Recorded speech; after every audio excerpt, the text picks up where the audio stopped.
மூன்றாவதாக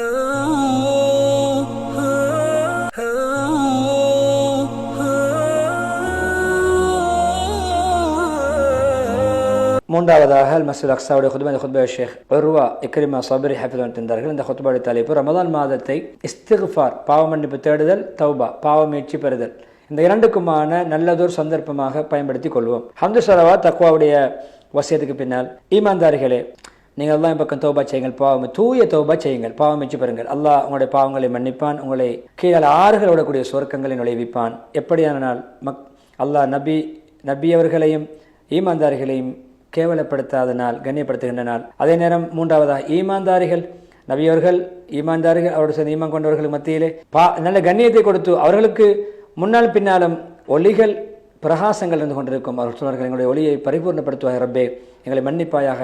நிச்சயமா அல்லாஹ் சகல காரியங்கள் சக்தி உள்ளவன். அடியார்களே, இந்த மாதம் உண்மையிலே ரமதான் பரக்கத்தான மாதம். அது வேகமாக கடந்து சென்று கொண்டிருக்கிறது, தன்னுடைய பரக்கத்துகளை எடுத்துக்கொண்டு போய் கொண்டிருக்கிறது.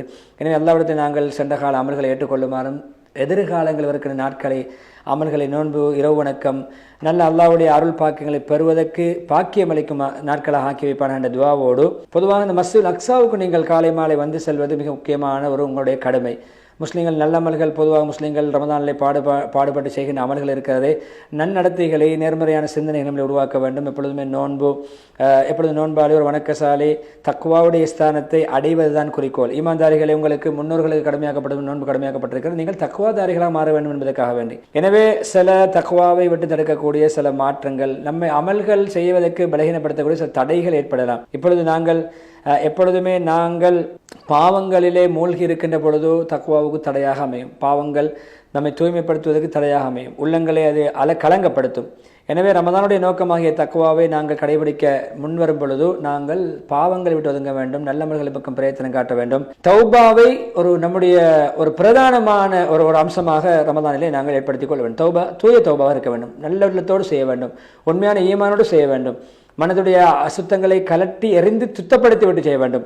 எப்பொழுதுமே நல்ல அமல்கள், ஒரு பாத்திரம் அழுக்காக இருக்கின்ற பொழுதோ அதில் நாங்கள் இன்னும் ஒரு நல்ல பானத்தை ஊற்ற முன்னால் அதை சுத்தப்படுத்திக் கொள்ளும். நல்ல சாப்பாட்டை போட்டு சாப்பிடும் பாத்திரத்தை அழுக்கிலிருந்து சுத்தப்படுத்தி விட்டு தான் நல்ல உணவுகளை, குடிபானங்களை ஊற்றி குடிப்போம், சாப்பிடுவோம். அதுபோன்று உள்ளத்திலிருந்து அசுத்தங்களை, அழுக்குகளை போக்கிவிட்டு தான் நல்ல எண்ணங்களை, நல்ல தூய்மையான மன தூய்மைகளை அங்கே பதிக்க வேண்டும்.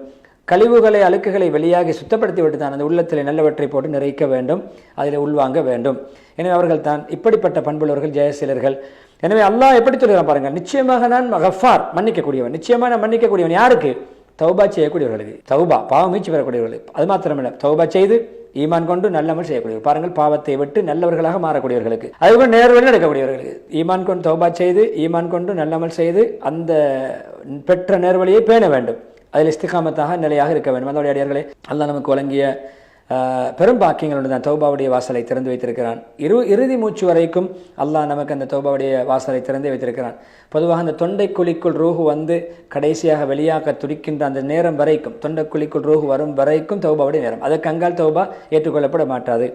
நிச்சயமாக அல்லாஹ் ஹதீஸை சொல்கிறார்கள், இரவிலே தன்னுடைய மன்னிப்பு வாசலை திறந்து வைத்திருக்கிறான். பகலிலே பாவம் செய்தவர் தௌபா செய்வதற்காக பகலிலே தன்னுடைய மன்னிப்பு வாசலை திறந்து வைத்திருக்கிறான், தௌபாவுடைய வாசலை திறந்து வைத்திருக்கிறான் தாராளமாக. இரவில் பாவம் செய்தவர் தௌபா செய்வதற்காக வேண்டி. எனவே எப்பொழுதுமே சூரியன் நமக்கு கிழக்கில் உதித்து மேற்கில் மறைகிறது. சூரியன் கியாமத் நாள் இறங்குகின்ற பொழுது, கியாமத் அடையாளமாக மேற்கில் உதித்து கிழக்கில் மறையக்கூடிய ஒரு சந்தர்ப்பம் ஏற்படுகிறது காலங்களிலே. அப்படியான ஒரு சந்தர்ப்பம் வர முன்னால் தௌபா ஏற்றுக்கொள்ளப்படும். அந்த சந்தர்ப்பம் வந்தாலும் தௌபாவை ஏற்றுக்கொள்ள மாட்டான். எனவே அல்லாஹ் தௌபா செய்யக்கூடியவர்களை நேசிக்கிறான். பச்சாதாபப்பட்ட அல்லாஹ் பக்கம் பாவம் மீட்சி பெறக்கூடிய நேசிக்கிறான். எனவே அல்லாஹ் தன்னுடைய அடியார்களுக்கு வழங்கிய ரஹ்மத்துகளில் ஒன்றுதான் எப்பொழுதுமே தங்களுக்கு தாங்களே பாவம் செய்து அநியாயம் செய்து உண்மையான தௌபா செய்யும்போது தௌபா ஏற்றுக்கொள்வது. தங்களுக்கு தாங்களே அநியாயம் செய்து பாவம் செய்து கொண்டு என்னுடைய அடியார்கள் அழைக்கிறான். என்னுடைய அடியார்களே, நீங்கள் அல்லாஹ்வுடைய ரஹ்மத்தை விட ஆசையாக வேண்டாம். நிச்சயமாக அனைத்து பாவங்கள் எல்லாம் மன்னிப்பான், அவன் மன்னிக்கக்கூடியவன், கிருபை உள்ளவன். முஸ்லீம்களை பொதுவாக ஒரு முஸ்லீமிடமிருந்து எப்பொழுதுமே வேண்டப்படக்கூடிய அல்லாஹ்வுடைய வேண்டுகோள் என்ன தெரியுமா? சீக்கிரம் தௌபா செய்யுங்கள், தாமதிக்க வேண்டாம். தௌபா பிறகு செய்வோம் தாமதப்படுத்துவது இருக்கிறதே, அது மேலனங்களை வளர்த்து கொண்டு தௌபாவை நாசமாக்கிவிடும், காலங்களை வீணாக்கிவிடும், அல்லாஹ்விட்டு தூரமாக்கிவிடும். எப்பொழுதுமே பொடுபோக்கு, மறதி, வீணான வாழ்க்கை வாழ வேண்டிய நிலைமையிலே மனிதனை ஆளாக்கிவிடும். எனவே தௌபா தாமதிக்கப்படக்கூடாது, அது பின்னால் கை சேதத்துக்கு காரணமாகிவிடும். அல்லாஹ் சுப்ஹானஹு வ தஆலா என்ன சொல்கிறான்? சாரிஉ மக்ஃபிரத்தின் பக்கம், பாவ மன்னிப்பை அடைய விரையுங்கள். உங்களை ரப்பின் புறமிருந்து பாவ மன்னிப்பை பெற விரையுங்கள். வானம் பூமியால விசாலமான சொர்க்கத்தை அடைய விரையுங்கள். தக்குவாதாரிகளின் சொர்க்கம் ஏற்பாடு செய்யப்பட்டிருக்கிறது. முஸ்லீம்கள் தௌபா இஸ்திக்ஃபார் அது முஸ்லீம்களுடைய நிலைமைகளை புதுப்பிக்கும், வாழ்க்கையை மாற்றும். எப்பொழுதுமே தன்னுடைய குறைபாடு, தவறுகளை, பலகீனங்களை ஒரு மனிதன் தௌபா செய்யும்பொழுது இஸ்திக்ஃபார் செய்யும்போது உணர்கிறான். அல்லாஹ்வுக்கு முன்னால் இஸ்திக்ஃபார் செய்து அங்கே குறைபாடுகளை முன்வைத்து மன்னிப்பு கேட்டு அல்லாஹ்விடம் நெருக்கமான அடையானாக மாறுகிறான். எனவே ஒரு மனிதன் குறைபாடு தவறுகள் செய்கின்ற பொழுது அங்கே குறைபாடு உள்ளத்தில் ஒரு புள்ளி விடுகிறது, மாற்றம் துருப்பிடிக்கிறது. தௌபா செய்ய செய்ய அது மன்னிக்கப்படுகிறது. நபி ஸல்லல்லாஹு அலைஹி வஸல்லம் கூட ஒவ்வொரு நாளும் 100 தடவைகள், இன்னும் ரிவாயத்தில் 70 தடவைகள் இஸ்திக்ஃபார் செய்வார்கள். நபி ஸல்லல்லாஹு பாவம் செய்யாத நபியவர்கள், முன்பின்பாக மன்னிக்கப்பட்ட நபியவர்கள் என்ன காட்டுத்தருகிறார்? அதிகமாக இஸ்திக்ஃபார் செய்யுங்கள், நாளாந்தம் தௌபா செய்யுங்கள், இஸ்திக்ஃபார் செய்யுங்கள். இன்னும் ஹதீஸில் தௌபா ஒவ்வொரு நாளும் 100 தடவை தௌபா செய்யணும்னு சொன்னார்கள். எனவே தௌபாவை நாங்கள் கடைபிடிக்க வேண்டும், இஸ்திக்ஃபார் அதிகமாக செய்ய வேண்டும். புத்திசாலி யார் தெரியுமா? தன்னுடைய மறுமை கணக்கை மறுசீலனை செய்ய வேண்டும், மறுபரிசீலனை செய்ய வேண்டும். கேள்வி கணக்கு கேட்கப்படுவேன், முன்வைக்கப்படுவேன், அல்லாஹ்வுக்கு முன்னாடி கேள்வி கணக்கு கேட்கப்படும், என்னுடைய பாவங்களை பற்றி விசாரிக்கப்படும், நன்மைகளை பற்றி விசாரிக்கப்படும். இம்மை மறுமை ஜெயம் பெற வேண்டுமா? அல்லாஹ் முஸ்லிமிடம் வேண்டும் என்ற தௌபாவை அவர் முதன்மைப்படுத்த வேண்டும். முகஸ்துதி, அதே போன்று பெருமை, தற்பெருமை, இவைகளை விட்டும் தன்னை பாதுகாக்க வேண்டும், பாவங்களை விட்டு நீங்க வேண்டும். இதற்கு பின் அந்த பாவத்தை செய்ய மாட்டேன் சங்கற்பம் கொள்ள வேண்டும். தூய தௌபா இதுதான், மன தூய்மை, திரு சங்கற்பம், இதுக்கு பிறகு செய்ய மாட்டேன், அந்த பாவத்தை நீங்க வேண்டும், நல்லமல் செய்ய வேண்டும். அந்த தௌபா செய்கின்ற பாவங்களை நினைத்து வருந்த வேண்டும், கைசெல்லப்பட வேண்டும். எனவே இந்த தௌபா தான் மகஃபிரத்துக்கு, மன்னிப்புக்கு காரணமான தௌபாவாக மாறும். எனவே முஹம்மது ஸல்லல்லாஹு அலைஹி வஸல்லம் சொன்னார், தௌபா உண்மையாக செய்து திருந்தியவர் பாவமே இல்லாதவராக மாறிவிடுவார், அந்த பாவங்கள் மன்னிக்கப்பட்டுவிடும். அந்த பாவமே செய்யாதவர் போன்று முஸ்லிம்கள் பொதுவாக எப்பொழுதுமே தன்னுடைய மனவிச்சைகளை நாங்கள் கட்டுப்படுத்திக் கொள்ள வேண்டும். அது உண்மையிலே தௌபா பாவங்களின் பக்கம் விரைந்து செல்வதற்கு மனசை கட்டுப்படுத்த வேண்டும். துஆ இஸ்திக்ஃபாரின் பக்கம் அதை நாங்கள் கட்டுப்படுத்தி வெளிப்படுத்த வேண்டும். எப்பொழுதுமே அந்த மனம் அப்படி கட்டுப்படுத்தப்பட்டால் தௌபாவுக்கு அந்த மனசு உதவி செய்யும் என்று சொல்லிவிட்டு, பொதுவாக இந்த தௌபா எப்பொழுதுமே நாங்கள் உலமாக்களோடு, நல்ல மக்களோடு சேர்ந்து இருப்பதன் மூலம் தான் தௌபாவுக்கு சூழல் ஏற்படும், நற்சூழல் ஏற்படும், நல்ல சந்தர்ப்பங்கள், அவகாசங்கள் ஏற்படும். தீயவர்கள், கெட்ட நண்பர்களை விட்டு ஒதுங்க வேண்டும். அவர்களோடு சேர்ந்து இருக்கும் பொழுது தௌபாடு சந்தர்ப்பம் ஏற்படாது. மஸ்ஜிதுகளிலே காலம் கழிக்க வேண்டும், பாட வகுப்புகளிலே, கல்வி சபைகளிலே நாங்கள் அமர வேண்டும். எப்பொழுதுமே பாவங்கள் தவிர்க்கப்பட வேண்டுமா, நல்ல சூழல்களை தேர்ந்தெடுத்துக் கொள்ள வேண்டும். கடமைகளிலே குறைபாடு செய்யக்கூடாது.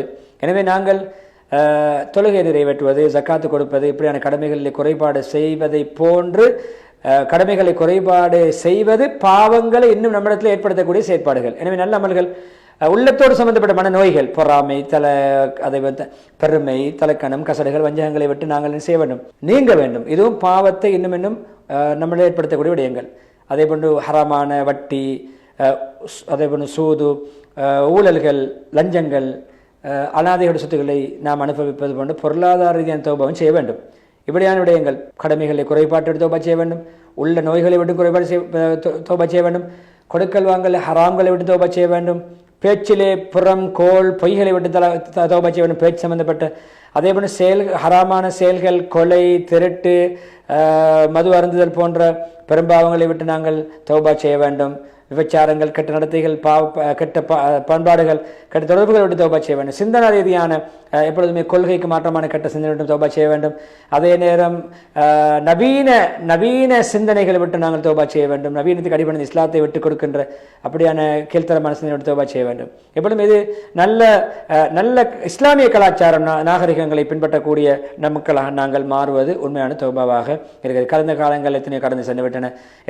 உண்மையிலே நாங்கள் எப்படியான படிப்பினைகள் பெற வேண்டும். கடந்த காலங்கள் நாங்கள் இப்படியான அடிப்படைவாதங்களுக்கும் நவீன கால வாழ்க்கை முறைகளுக்கும் அடிபணிந்திருந்தோம். இப்பொழுது நாங்கள் ரமதானிலிருந்து நாங்கள் அதை மாற்றி அமைத்து இஸ்லாமிய வழிகாட்டல், இஸ்லாமிய ஒழுக்கங்கள், இஸ்லாமிய நெறிமுறைகளை பேணி வாழக்கூடியவர்களாக மாறுவோம் என்ற அப்படியான தௌபாவை நாங்கள் செய்து கொள்வோம். பண்பாட்டு ரீதியான தௌபா, பழக்க ரீதியான தௌபா, நம்முடைய பழக்க வழக்கங்கள், கலாச்சாரங்கள் எல்லாமே மாற வேண்டும், இஸ்லாமிய மயப்பட வேண்டும். இதுதான் உண்மையான தௌபா.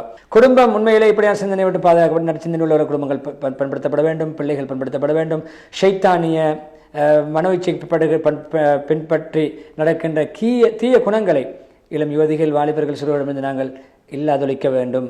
இப்படியான விடயங்களை செய்கின்ற பொழுது நாங்கள் உண்மையான தௌபா செய்த மக்களாக மாறலாம் என்று சொல்லிவிட்டு இந்த உணர்வுகளை நீங்கள் பெற்றுக்கொள்ள வேண்டும், நாங்கள் எங்களை நெறிப்படுத்திக் கொள்ள வேண்டும் என்று சொல்லிவிட்டு, பொதுவாக பெண்கள் இருக்கிறார்கள், அவர்கள் கலாச்சாரங்களை நவீன அதாவது இஸ்லாமிய வாழ்க்கை முறைகளை உண்டு பண்ணக்கூடிய பொறுப்பில் உள்ளவர்கள், வீட்டு தலைவிகள், அந்த வீட்டு பிள்ளைகளுடைய பொறுப்பு தாய்மார்கள். எனவே அவர்கள் அந்த சமூகத்தை கட்டியெழுப்பக்கூடிய பெண்கள் இந்த முறையில் நெறிப்படுத்தப்பட வேண்டும், பாவங்களை விட்டும் நவீன கலாச்சாரங்களை விட்டும் பாதுகாக்கப்பட வேண்டும், இஸ்லாமிய முறையிலே வளர்க்கப்பட வேண்டும் என்று சொல்லிவிட்டு, உண்மையிலே எப்பொழுதுமே நாங்கள் காட்சிகளிலே அதே போன்று தொலைத்தொடர்பு சாதனங்களிலே சமூக வலைத்தளங்களை பார்க்கின்ற கீழ்த்தரமான அநாகரிகமான வாழ்க்கை முறைகளை நாங்கள் கவரப்பட்டு அதிலே ஈர்க்கப்பட்டு நாங்கள் அந்த முறைகளை வாழ்வதை விட்டோம்.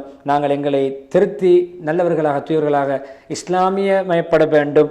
எனவே இப்படியான தௌபா எல்லா தலைப்புகளிலும் எல்லா துறைகளிலும் தௌபா செய்கின்ற பொழுதுதான் நமக்கு உண்மையான தௌபா, தூய தௌபா என்பது கிடைக்கும் என்று சொல்லிவிட்டு, ஒரு வார்த்தை கூட அல்லாஹ் வெறுப்பாக வெளிப்பட்டு விடக்கூடாது. அல்லாஹ்வுடைய திருப்தியோடு ஒரு வார்த்தை ஒரு மனிதர் பேசுவார், அதை கணக்கெடுத்துக்க மாட்ட ஒரு நல்ல வார்த்தையாக இருக்கும், அல்லாஹ் மூலம் உயர்த்து அந்தஸ்துகளை கொடுப்பான். ஒரு மனிதர் அல்லாஹ்வுடைய கோபத்தை ஏற்படுத்துகின்ற ஒரு வார்த்தையை பேசியிருப்பார், அந்த ஒரு வார்த்தையால் நரகத்திலே தூக்கி வீசப்படுவார் தொலை தூரத்திலே. அப்போ சோசியல் மீடியாக்கள் சமூக வலைத்தளங்களில் ஒரு விடயத்தை ஷேர் பண்ணியிருப்போம், ஒரு வார்த்தையை ஷேர் பண்ணியிருப்போம், ஒரு ஆக்ஷனை ஒரு அடையாளத்தை ஷேர் பண்ணியிருப்போம், அது பாவமாக இருக்கும். அது அல்லாஹ் நரகத்துக்கு நம்மை தூக்கி வீசக்கூடியது காரணமாக நல்ல விடயத்தை பரப்பியிருப்போம், அது சொர்க்கத்தை தரக்கூடியதாக உயர்ந்த அந்தஸ்தை தரக்கூடியதாக மாறும் என்று சொல்லி இஸ்திக்பார் மருத்துவ கொத்துபை முடித்துவிட்டு, இரண்டாவது கொத்துபை அம்து ஸலவாத் தக்வாவுடைய வசதிக்கு பின்னால் இதோ ரமலான் நல்ல சந்தர்ப்பம், அல்லாஹ்வோடு நம்முடைய தொடர்பை புதுப்பித்துக் கொள்வதற்கு தௌபா செய்து இஸ்திக்பார் செய்து தெரிந்து நோன்பு, நின்று வணங்குதல், சதக்கா, நல்ல காரியங்கள், இப்படியே நல்லமல்களை அல்லாஹ்வுக்கு நாங்கள் காட்ட வேண்டும். எப்பொழுது அதிகமாக நல்லமல்களை நம்ம அலங்கரித்துக் கொள்ள வேண்டும். ரமலான் சில வேளை அது நம்மளுக்கு பாவத்துடைய இழிவை விட்டும் நன்மைகளின் கண்ணியத்தை பக்கம் விட்டு செல்ல வேண்டும். முஸ்லீம்களை பொதுவாக நாங்கள் உண்மையான தௌபாவும் நல்ல அமலும் ரமதானிலே செய்கின்ற பொழுது அது உண்மையிலே அந்த தௌபாவும் நல்ல அமலும் மஸ்ஜிதுல் அக்ஸாவுடைய ஒரு முகவரியாக அது மாறும், மஸ்ஜிதுல் அக்ஸாவை செழிப்பாகுவது காரணமாக அமையும்.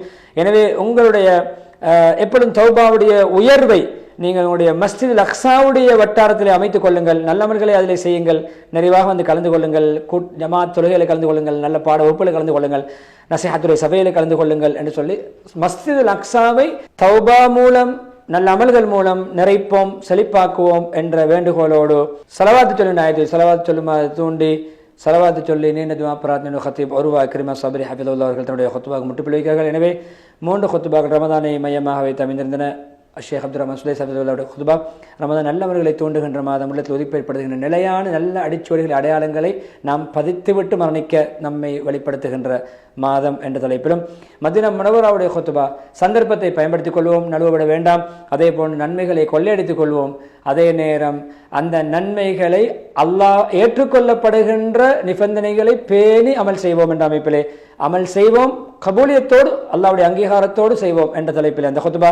மூன்றாவதாக ரமலானை மையப்படுத்தி இஸ்திக்ஃபார், தௌபா, அந்த 2 இலக்கையும் அடைவோம்.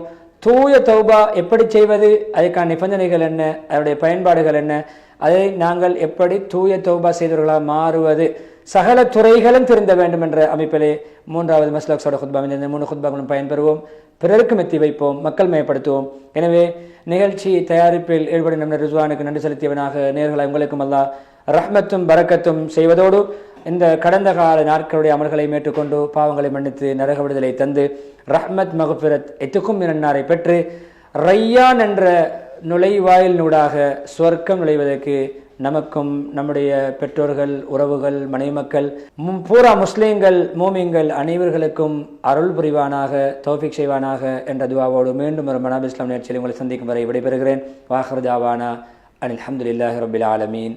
வஸ்ஸலாமு அலைக்கும் வரஹ்மத்துல்லாஹி வபரகாத்துஹு.